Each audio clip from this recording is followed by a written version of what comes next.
I'm here at the Wildlife Conservation Film Festival. I'm with the filmmaker Sandesh Kadur. You had two films in this festival.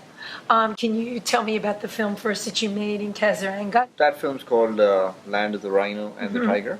So we were in Kaziranga in 2010 on a project to do a book about that entire landscape. Throughout the process, I wanted to pick one image and I wanted to tell the story behind capturing one image. One image you said you initially went there to get was of the rhino, the one-horned rhino. We actually found a rhino that had died of old age, so we knew that a tiger would come up and feed on a carcass. It would be foolish to pass up a meal like that. So we had to wait 7 days to get that shot, but that waiting paid off. Right. And from what I saw in the film, it wasn't just one tiger. How many tigers did you see feeding on the carcass? That was the other surprising thing. We had not one, we had 4 tigers coming in at different times. 4 tigers, I'm so jealous. I was in one spot. For how many days? 6 to 18 hours a day, every day for 7 days to get lucky.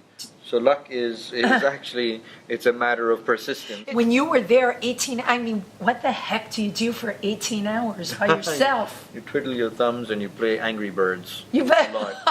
I have never seen unique footage like this. I would say that you're probably one of the only people that's captured such footage. In this case, something like that, yes, with a tiger feeding on a rhino carcass. It's never been seen, never been documented. So I was very privileged.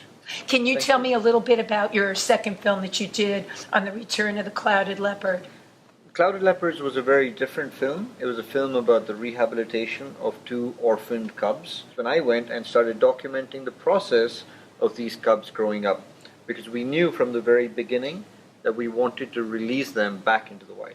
You did show there was a zoo there, and the choice is if you don't release them, they go to the zoo. I mean, the worst possible thing that you can bestow on these orphan cubs is putting them in a zoo. And they deserve to be back in the wild. In the film, you had a guy that had been a poacher, and now he's a tracker. Could you tell me a little bit about him? It was great to have Ontai, the poacher turned conservationist, the person who works with us. He's a great tracker, and he was indispensable to the project.